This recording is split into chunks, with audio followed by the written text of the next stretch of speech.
Assalomu alaykum aziz kuzatuvchilar. Sovuq kunlarda charchamayapsizlarmi? Xudo kuch-quvvat bersin. Mana shunday sovuq kunlarni birida podsho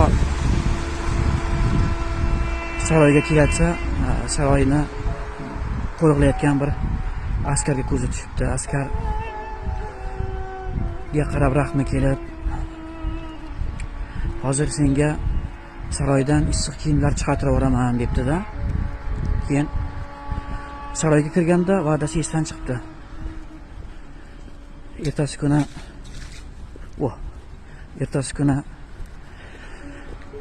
qaytib saroyga chiqsa, haligi askar olamdan o'tayotganmish. Qo'liga qarasa bir qog'oz. Hurmatli podshohi olam, men shu saroyda sovuq kunlarda ham sizni xizmatingizni qilib, saroyni qo'riqlab, hech sovuq, mana bunday sovqotmagandim. Lekin sizni bergan va'dangiz mana shunday sovuqdan halok qilishga majbur qildi deb yozilgan ekan. Gaz juda qimmat resursda, u tillaga teng resurs. Gazdan, masalan, biz hozir ovqat pishirish uchun, uy isitish uchun ishlatyapmiz. Vaholanki, ovqat pishirish va uy isitish uchun quyoshdan olingan energiya ham, shamoldan olingan energiya ham yarashi mumkin-da.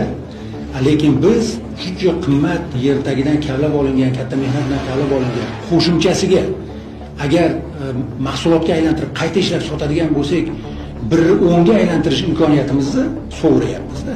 Qaysi xalqlar boy bo'ladi? O'sha imkoniyatlardan to'g'ri foydalangan xalqlar boy bo'ladi. To'g'rimi? Masalan, Norvegiya juda ko'p gaz quvib ishlab chiqaradi. Odamlariga trubada olib borib ovqat pishirishga qo'ymaydi. Yoki Britaniya kambag'allarga emas. Lekin odamlariga oshxonasiga trubada gaz olib qo'ymagan.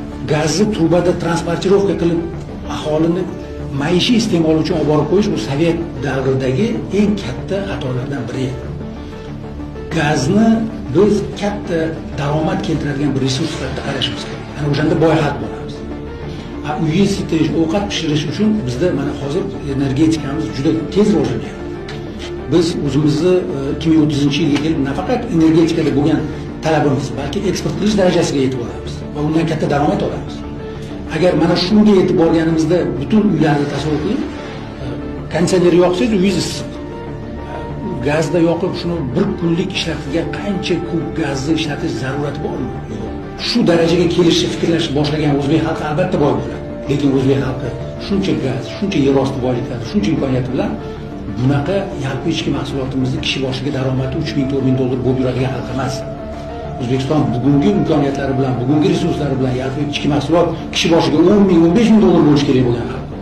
Biz faqat buni to'g'ri yo'lga qo'yishimiz kerak va bugungi davlat siyosati aynan shu yo'lda.